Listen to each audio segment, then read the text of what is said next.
Hi, I'm delighted to be speaking with you and tell you a little about myself and the work that I do. I live with my family in northern New South Wales, overlooking the coast, not far from Byron Bay. From this beautiful location, I run communication trainings and support people to have more fulfilling relationships and more harmony in their relationships. Mostly it doesn't actually seem like work because the values driving what I do are the things I'm passionate about. I'm passionate about peace, I'm passionate about respect and equality, and I'm passionate about honesty. I'm also passionate about the health of our planet and our survival. How well we get along and listen to each other affects all of these things. So I want to support us all to learn ways to coexist and thrive together. This is the intention behind what I do, making life more wonderful. My name's Paulette Bray-Narai and I'm a certified nonviolent communication trainer and consultant. I teach an effective, learnable communication process, supporting people in developing an awareness of their feelings, thoughts, needs and values as a pathway to clarity, understanding and a healthy connection with themselves and others. With this awareness, they can respond rather than react and can speak and act in ways aligned with their values, and in ways most likely to get the support and fulfilment of their goals. In this way, I help people make their lives more wonderful. The process informing my work was developed by Dr. Marshall Rosenberg. It's called Nonviolent Communication, or NVC, named after Gandhi's nonviolent movement. It's also known as compassionate communication. As an NVC practitioner, this process informs my internal dialogue and my thinking to myself, as well as what I say out loud to others. What I think affects what I say, and what I say affects what I think. So I listen compassionately to myself.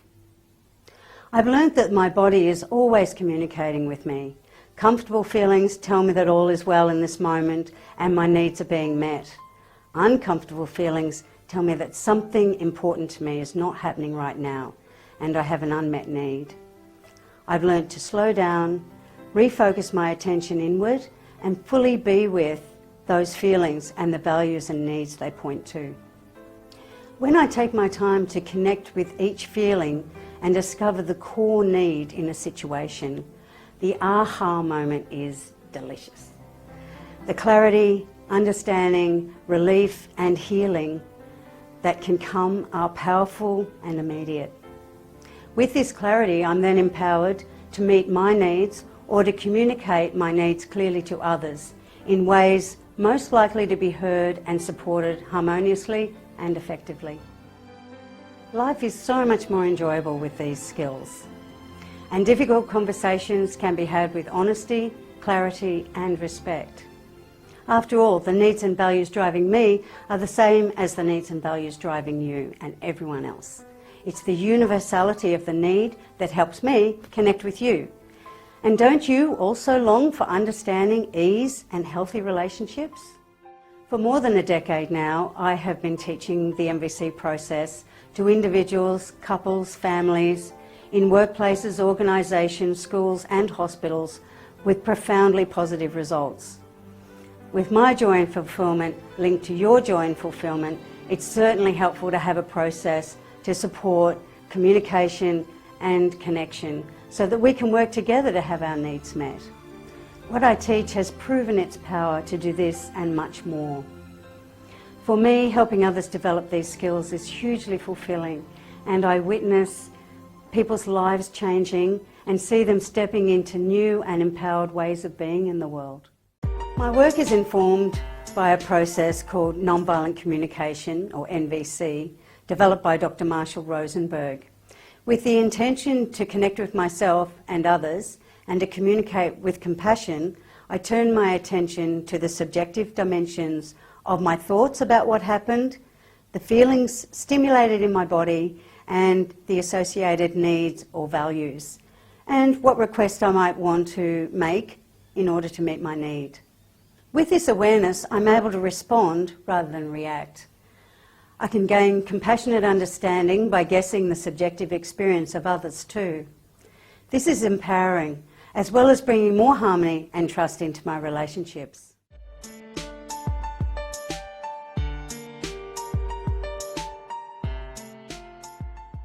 The nonviolent communication process brings awareness of ourselves and others and is hugely helpful in contributing to understanding and communication for healthy relationships. With awareness, we recognise more choices in how we respond to situations, and awareness also helps us recognise and behave in ways aligned with our values. Awareness can help us stay calm and clear as we separate judgmental thoughts from the facts and choose our words with care. The way we speak contributes to connection and willingness for mutual decision making. So awareness helps us to be heard. Awareness also supports self-care and individual sustainability. I'm more likely to meet my needs when I'm aware of them and have doable strategies to meet them with. I'll take the audience through an experiential process, clarifying their own and another's inner experience, resulting in clearer self-expression and a more balanced response that others are likely to listen to. Experience has shown that when people believe that their needs have been considered in the development of a strategy, they're more willing to support and follow through with the decision. Secondly, I'll reveal how acknowledging our subjective experience through healthy mourning and celebration can protect us against burnout and assist with both individual and project sustainability.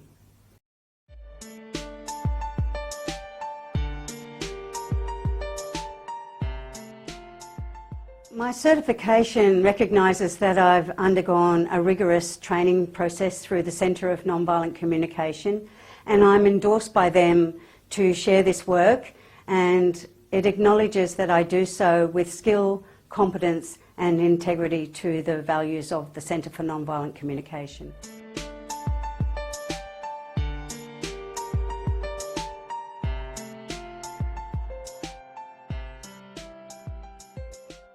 As you say, many people working in the field of social change run the risk of burnout.